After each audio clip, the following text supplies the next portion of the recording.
लंबे समय से कभी बीजेपी कभी कांग्रेस, इनकी सरकारें बनती रही हैं। हमारे लिए दोनों सरकारों में कोई भी ऐसा काम नहीं हुआ जिससे हमें एहसास हो कि ये सरकारें जिन वर्गों की लड़ाई हम लोग लड़ रहे हैं उनके लिए कुछ करती हैं। आप अगर गंभीरता से वो करोगे, 2 अप्रैल 2018 के मुकदमे की वापसी की सरकार ने घोषणा की। 5वां साल चल रहा है, पूरे 5 साल सरकार का आनंद लिया, लेकिन अब तक वो मुकदमे वापस नहीं किए। उसमें हमारे बहुत सारे कर्मचारियों मुकदमे हैं। तो हमें एहसास होता है कि जिस तरह से वो लोग हमारे समाज को धोखा दे रहे हैं, ऐसे ही ये वर्तमान की सरकार भी हमारे लोगों को धोखा दे रही है। ऐसा बड़ा सवाल ये उठता है हर बार। इसलिए अब हमारे लोग इनके भरोसे ना रह के, जो डॉक्टर बाबा साहब अम्बेडकर ने वोट का अधिकार हमें दिया, उसका प्रयोग करके अपनी वोट को संगठित करके और भाईचारा बना के हम लोग आज़ाद समाज पार्टी को तीसरा मोर्चा बना के यहाँ लड़ेंगे। जमीन से लड़ता हुआ चंद्रशेखर आजाद अब आज हेलीकॉप्टर में उड़ने लगा है, क्या कहना चाहेंगे इसको लेकर? किसी के पेट में दर्द नहीं होना चाहिए कि अगर एक दलित का बेटा हेलीकॉप्टर में उड़ रहा है या एक जो है बहुजन का बेटा उड़ा है या हेलीकॉप्टर में बैठ के घूम रहा है तो किसी के पेट में दर्द नहीं होना चाहिए। अगर आप इससे बड़ा इशू सुनोगे तो वो ये है, जिस धरती पे मैं आया हूँ, जिन लोगों ने बुलाया, जिन्होंने वो हेलीकॉप्टर किया, उनको ये उम्मीद थी कि जब मैं नैनवा आऊँगा तो उनकी मांगों को उठाऊंगा। वो बात मैं आपके सामने रखना चाहता हूँ। नैनवा पहले विधानसभा हुआ करती थी, प्रिसिमन करके इसको विधानसभा का दर्जा इससे छीन लिया। यहाँ के लोग चाहते हैं कि विधानसभा बने। दूसरी बात, यहाँ टाइगर रिजर्व फॉरेस्ट बनाया, सैकड़ों बीघा जमीन जो है ना ओवरटेक की, सैकड़ों गांव वहां से विस्थापित हुए। अब जब उसका विस्तार होगा फिर सैकड़ों होंगे। मैं जानवरों के खिलाफ नहीं, लेकिन इंसानों के जानों से नहीं खेलना चाहिए। तीसरा, ये लोकसभा क्षेत्र जो है, ये तो संबोधन में आ गई, संबोधन में आ गई। आप तो शॉर्ट बाइट कर रहे हैं, वो आप अपने आप काट लेना, ये मेरा काम नहीं, ये आपका काम। नैनवा लोकसभा सीट भीलवाड़ा से नहीं जोड़नी थी, ये गलत नहीं सर। तो मंच पे अलग इनको मिलना चाहिए। हम अलग बात करना चाह रहे हैं। अपने कैमरे का प्रयोग करो। इनको चंबल का पानी इनको मिलना चाहिए। जो बुनियादी मांगे यहाँ की नैनवा की पूरी होनी चाहिए। अब आपने सवाल पूछते रहो, मुझे मेरी बात करने दो, बताओ। लेकिन बड़ा सवाल तो ये है कि यहाँ से जो स्थानीय विधायक और मंत्री है वो कहते हैं कि 15 सालों में जो विकास नहीं हुआ वो अब हो रहा है। मुझे लगता है यहाँ के सभी लोग बेरोजगार मिल गया होगा, सभी लोगों को। यहाँ अन्य अत्याचार नहीं हो रहा होगा। मैंने पूरी सरकार देखी, जितेंद्र मेघवाल के परिवार को न्याय नहीं मिला, इंद्र मेघवाल के परिवार को न्याय नहीं मिला, ओम प्रकाश रेगर के परिवार को न्याय नहीं मिला, कार्तिक भील के परिवार को न्याय नहीं मिला, और ज्यादातर लोग जिन्होंने अन्य अत्याचार किया है, जो हत्या में शामिल है, वो सरकार के लोग हैं। हेलीकॉप्टर वाली बात आपने कही, तो ये हेलीकॉप्टर यहाँ जो कार्यक्रम आयोजित किया इन्होंने करवाया? इन्हीं लोगों ने अपने मेहनत की कमाई जुटा के हेलीकॉप्टर से बुलाने का प्रोग्राम किया। मैं तो पैदल चलने वाला आदमी, मैं इनका धन्यवाद करता हूँ। एक सवाल ये भी बनता है सर, एक सवाल ये भी बनता है, इन लोगों की जिम्मेदारी, इन लोगों के अवसर और उनके अधिकारों से बड़ा अगर आपके लिए हेलीकॉप्टर का सवाल है तो ये बड़ी मूर्खता वाली बात है। सर, राजस्थान में ST/SC OBC की जमीनों को छीना जा रहा है और सरकार बैठ के तमाशा देख रही है। यहाँ से ये जमीनें इसलिए छीनी जा रही है क्योंकि यहाँ की सरकार निकम्मी है और इन वर्गों के विरोधी है। यहाँ से 2 बच्चों को हरियाणा के कुछ गुंडे उठा ले जाते हैं और इतना पीटते हैं, और पीटने के बाद उनको जिंदा जला देते हैं। नासिर और जुनैद को मैं पूछना चाहता हूं कि जब वो गुंडे यहाँ राजस्थान में आके उन बच्चों को उठा ले जाते हैं, उनकी माँ जो है खून के आंसू रो रही है, उनके छोटे छोटे बच्चे हैं, तो यहाँ की पुलिस क्या कर रही थी? यहाँ के मुख्यमंत्री को क्यों नहीं दिखाई दिया कि उन बच्चों का दर्द भी उनका अपना दर्द है?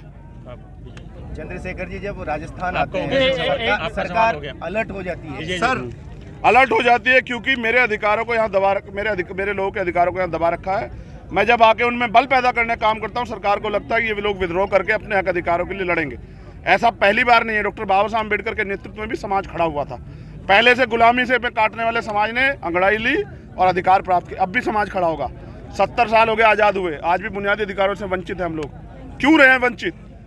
हम वोट देते हैं, हम टैक्स देते हैं, फिर भी हम बुनियादी सुविधाओं से वंचित क्यों हैं? एक अहम सवाल चल रहा है कि बहुजन समाजवादी पार्टी होने के बावजूद ऐसा क्या कारण रहा कि हमें दलितों के लिए फिर दोबारा? बहुत बढ़िया बात, बहुत अच्छा सवाल है। आप ये बताओ, क्या यहाँ उन पार्टी के होते हुए यहाँ के लोगों की स्थिति बदल गई है क्या? नहीं। अगर बदल गई हो तो आप बताओ भाई जी। एक व्यक्ति और एक पार्टी के होते हुए इस समाज की स्थिति नहीं बदली तो समाज को कुछ ना कुछ तो करना चाहिए ना, नया कुछ करना चाहिए। अब आप ये भी सुनो, उनके 6 MLA जीते, 6 के 6 कौन सी पार्टी में? जो अपने MLA नहीं बचा पा रहे वो समाज को बचा लेंगे क्या? इसलिए अब आजाद समाज पार्टी की जरूरत है, क्योंकि आजाद समाज पार्टी भीम आर्मी का कार्यकर्ता ईमानदार है, संघर्षशील है, और पिछले 6-7 सालों से चाहे बीजेपी की सरकार से लड़ा हो, बलिदान दिया हो, चाहे कांग्रेस सरकार लड़ा हो, बलिदान दिया हो। देखो, मेरी लड़ाई सीधी सी अपने लोगों के अधिकारों से, किसी भी पार्टी की सरकार हो मुझे फर्क नहीं पड़ता। आजाद समाज पार्टी राजस्थान में कितनी सीटों पर चुनाव लड़ने की? ये फैसला यहाँ के प्रभारी और यहाँ के अध्यक्ष का फैसला है। मैं तो एक कार्यकर्ता हूँ, जो जिम्मेदारी मुझे दी जाएगी उसको अदा करूंगा। भीम आर्मी और जो आजाद पार्टी है इसने राजस्थान में हुकार पढ़ लिया, क्या माने? अभी हम संभागवाजी रैली कर रही है, हमारी पहली रैली है पहले संभाग में। अभी 6 संभाग बाकी है, 6 संभागों में रैली करेंगे। उसके बाद जयपुर से, जैसे हमने मध्य प्रदेश में कहा कि हम वहाँ आदिवासी मुख्यमंत्री बनाएंगे, इस तरह से भाईचारा बना के और लोगों को तैयार करके यहाँ के लिए भी जो हमने रणनीति हमारी पार्टी ने तैयार की, हमारे प्रभारियों ने, हमारे अध्यक्षों ने और नेताओं ने, उसको हम लोग जो है ना उसकी घोषणा करेंगे और अपने दम पे यहाँ चुनाव लड़ेंगे। आखिरी बात, जयपुर में जो रैली अब मेरे जाने के बाद यहाँ के मुख्यमंत्री कई घोषणाएं करेंगे, जैसे बजट में उन्होंने की भी है। जैसे पिछले 4 साल में कोई पेपर लीक ही ना हुआ, अब वो अंतिम साल में कह रहे हैं कि हम कानून बना रहे हैं, हम ये करेंगे, हम वो करेंगे। कुछ नहीं करेंगे, अगर करना होता 4 साल में करते। जनता के खून के आंसू रोए हैं बेरोजगारों ने, सीएचए के लोग आज भी मजबूर है। जनता के बीच में बजट को लेकर गरीब का बजट बताया जा रहा है। कौन बता रहा? मीडिया के लोग? जनता के बीच में। कौन बता रहा? बीजेपी जनता के बीच में? बीजेपी के लोग या कांग्रेस के लोग? नहीं, वो जनता के बीच में सर। कौन बता रहा है? जनता के बीच में। हम पत्रकार हैं। जनता के बीच में जो कोई जाके बताएगा ही तो। जनता पे तो रोजी रोटी के इसलिए संघर्ष करने की लड़ाई चल रही है। देखो, अभी मुख्यमंत्री कह रहे हैं कि अनाज देंगे। आपको नहीं लगता ये बजट गरीबों का है? हाँ, मुझे लगता है सरकार गरीबों की नहीं है। अगर होती तो उनको जो है जान के लाले पड़ते क्या। तो पहली बात ये है, अनाज को कब दिया जाता है, रिश्वत कब दी जाती है? पिछले 4 साल में अनाज क्यों नहीं दिया आपने? पिछले 4 साल में आपने भर्तियां क्यों नहीं दी? क्यों अपने 3rd ग्रेड टीचरों को जो है उनका स्थानांतरण नहीं किया, ट्रांसफर नहीं किए? क्यों उन्होंने सीएचओ के आज तक जो बच्चे जो है सड़कों पर धक्के खा रहे हैं, अभी चढ़े तो टंकी पे आपने मुझसे नहीं पूछा कि उनका क्या होगा? ये सरकार निकम्मी सरकार है। जितना अन्याय दलित, पिछड़े, आदिवासियों ने सरकार में सहा, शायद और मुसलमानों ने भी सहा। मैं तो बंधवा वोटर समझे जाने वाले मुस्लिम भाइयों को भी कह रहा हूँ कि जो आपके बच्चों की रक्षा नहीं कर पा रहे उनके भरोसे मत रहो। आजाद समाज पार्टी का साथ दो और फिर देखो। अब आजाद समाज पार्टी का मुख्य उद्देश्य क्या है? सामाजिक परिवर्तन करना और जो सामाजिक और आर्थिक गैर बराबरी उसको दूर करना और भाईचारा पैदा करके कमजोर शोषित वर्ग जिनको अवसर नहीं मिले उनको अवसर देना। तो क्या सर ये मान लें कि आगामी विधानसभा चुनाव को लेकर आप अपने दम पे लड़ेंगे और मजबूती से लड़ेंगे और अपने लोगों को तैयार करेंगे। आज आपने देखा लोग पैसे दे के लोग बुलाते हैं और यहाँ जो आया मोटरसाइकिल देखो कितनी संख्या में है, वो मेहनत से आया।